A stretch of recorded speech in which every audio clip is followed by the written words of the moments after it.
What's up, movie lovers? I'm Mike, and this is Gotta Love Them Movies.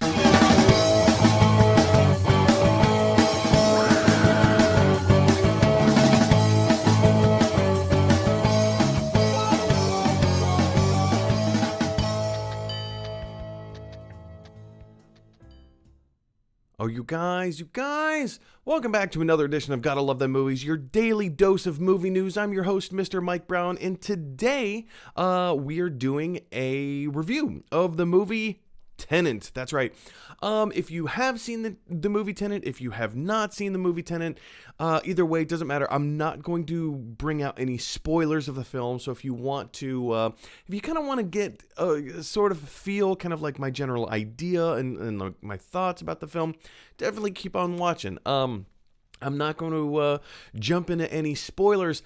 My basic idea is that overall, I really liked this movie. I thought this was a really interesting movie. I thought it was extremely clever, but therein I think lies the film's downfall.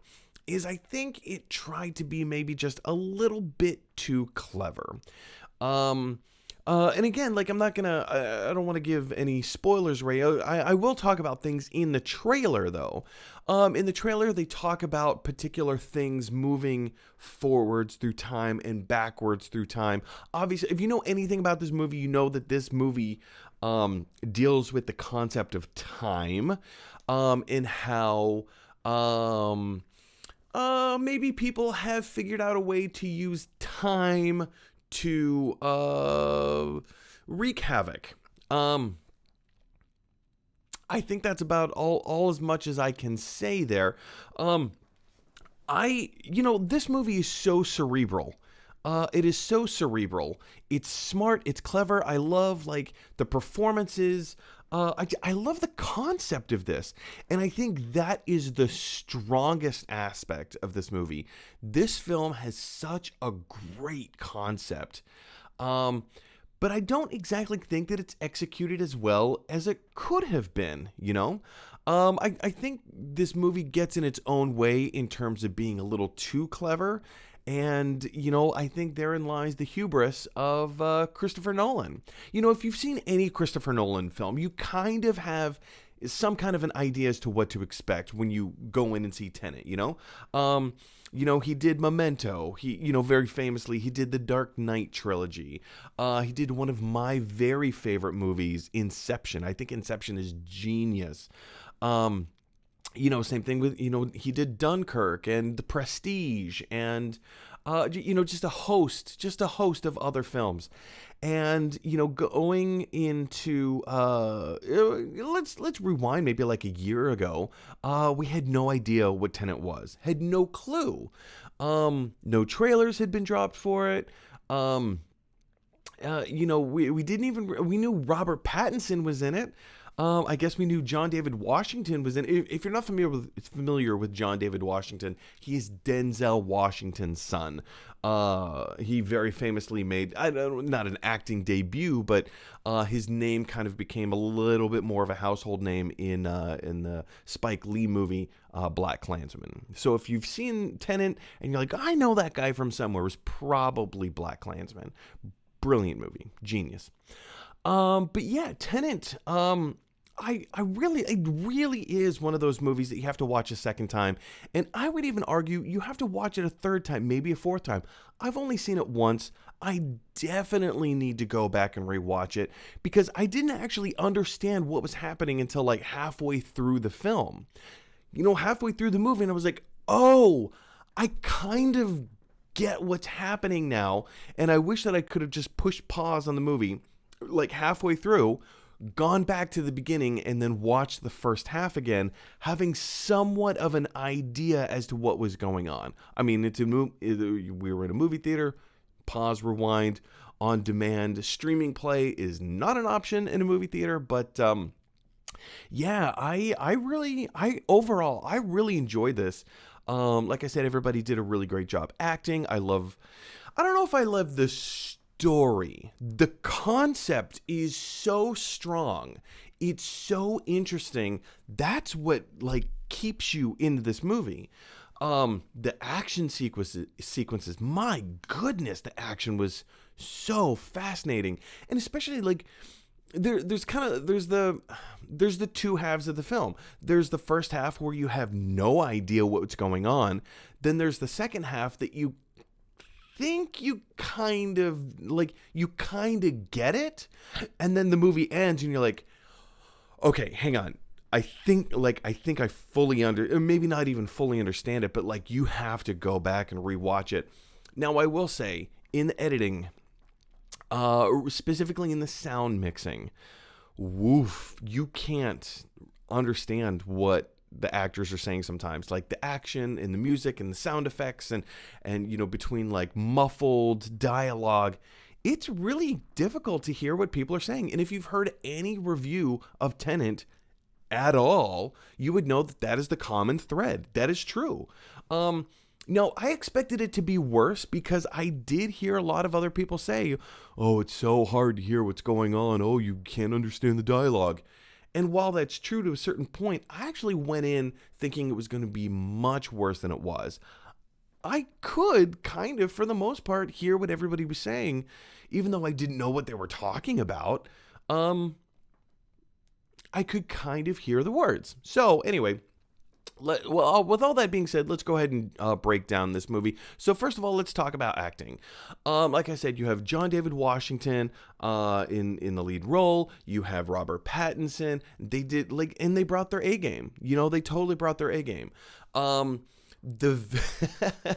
know if I should say who the villain is. I mean, if everybody probably knows at this point, but like. The actor who plays the villain has kind of a reveal, and I long before I knew who it was, because I didn't even look it up on IMDb. I didn't want to know that much about the movie going into it. I called it, and I was like, I wonder if this actor is going to be the villain, and it was, and I was like, oh. Okay, cool. So I guess I called that. But yeah, like across the board, everybody did really solid acting. I really enjoyed it. They really brought me in, and I will say this about people's acting in this film. If it wasn't for the strength of the actors, this film would have been much worse. This film would have been much worse because it's so complicated, and it's such a huge concept that without like really solid, really grounded acting and well-paced acting, this movie would be so much worse. So for all those reasons, I'm giving acting an 18 out of 20. It was solid. I really liked it. Directing. See, I'm torn. I'm torn with giving directing a score because the directing was fantastic. Given the subject matter, given the concept of time, it's the way things happen, the way that things transpire, and the reasons why, and like the timing of everything and the edit, like it's so complicated. This was such an incredible movie to be pulled off in the way that it was. But then again, the telling of the story is a little too self-indulgent, maybe? I don't know if that's the right word. It's extremely cerebral. This is the most cerebral action movie I have ever seen. Period. And I loved it. I really, really liked this movie. But again, like I said, sometimes you can't hear the dialogue. You can't hear what was going on. And I understand, like, that was by design. Those were decisions that Christopher Nolan and his editors made. And this is what they thought was good. This is what they wanted the movie to be. I get that. I mean, I don't think I'm alone in saying that it's kind of difficult to hear what's going on. And the telling of the story, you know, Christopher Nolan being behind the camera, you have to, and you know, again, in the editing bay and post-production, you are in charge of this vessel of a movie, essentially, and you need to make it the best product possible so that people can really enjoy. And like, I get it. He's an artist. He's making something very, very specific. And if this is his vision, great, fantastic, good for him. But I mean, some of the directing didn't work for me because the telling of the story is so, I don't want to call it convoluted in a dumb way. It's convoluted because as the person watching the movie, it's so hard to understand what is happening until, like I said, I got halfway through and then I was like, oh, okay, I kind of get it now. I don't know. It's a hard movie to score for directing, so I'm giving it a 15. He did a fantastic job. I really enjoyed it, but there's a lot of things, not just the dialogue, but the story it's hard to follow. So let's talk writing. The writing of the movie. The concept of the film is the biggest strength of this movie. The entire movie rests on the concept, but the writing plays like it. Like this is where the concept gets blown out and explored, right? The characterizations were interesting. There was one moment in the movie, and again, I'm not going to tell you what it is. It's an action sequence, and I thought to myself, I wonder. And yep, I called it. Can't tell you what it is, but there was a sequence, an action sequence in the first half of the movie that I was like, and I totally called it. But all that being said, like the writing is it's clever, but I think it's a little too clever. Is that to its own demise? I don't know. Maybe not. It is so interesting the way that this story unfolds. Sometimes it's difficult to follow, but I do think the writing was a huge strength of the film. So I'm going to go ahead and give it a 17. All right. So the overall takeaway. What do we, the audience, what do we take away from this film? Well, first of all, we're confused. We're not entirely sure we understood what happened. I mean, I don't know. That intrinsically kind of raises a very interesting question. If you walk away from a film and you're not entirely sure you understood what it was, does that mean that the movie was too smart for you and that you should educate yourself a little bit more and maybe be finer attuned to certain things so that you can get it next time? Or is it incumbent upon the filmmaker to explain things in a way that we can walk out of the film and be like, I get it. That was genius. That was brilliant. I loved it. I don't know. For me, for my own personal tastes, I would have liked to have understood more than I did leaving the theater. So yeah, I'm going to go ahead and give it a 13. Overall takeaway, 13, which leaves us to the effectiveness. How effective was this movie? Did this movie hit the mark? I'm going to say pretty much the same thing that I said for the overall takeaway.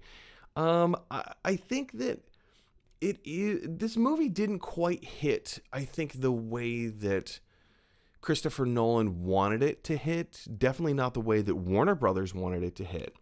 Especially speaking in a COVID world, financially speaking, this movie took a huge financial hit. So I'm taking, COVID nature out of it, just the bare reactions, and the reviews and the response to the film, not tying it to COVID. I really think that this movie could have, explained itself a little bit more and helped us to maybe enjoy the ride. Give us a little, and I'm not talking about like explain the whole thing in the first 20 minutes. Yeah, let's let the movie play out the way the movie plays out, but maybe give me just a little bit more understanding, so I can understand. Maybe I'm like one step behind, and then by the time we get to the next chapter, then I'll kind of be like, oh, okay, I get what just happened. I don't understand what's happening now. And then in like 10 minutes, oh, I got what just happened. So like you're constantly having these moments throughout the film. Maybe that would have been more effective. I think maybe that would have like kept people on the hook a little bit more. I mean, that's definitely what how the movie Memento plays out. I know I'm not saying this movie should be like Memento. This movie should be its own film and play out the way that this movie plays out. And obviously it does. I don't know. I just think that there is a way to keep the cerebral nature of this film, keep the high art value, but also make it a little bit more accessible to your average moviegoer. For anyone who's watched the show before, that my father's passed, and all I can think of is When when not that that has anything to do with anything, but I just keep thinking about, like, what would my father's reaction to this movie be? And I think back to the time when I took him to go see Inception. He didn't have a clue as to what was going on. And that was Inception. I think Inception is Christopher Nolan's best film. Now, other people say it's this, it's that, whatever. I personally think Inception is Christopher Nolan's best movie. And Tenet is much more cerebral. It's much more of a thinker. It leaves the watcher in the dark way more than Inception does.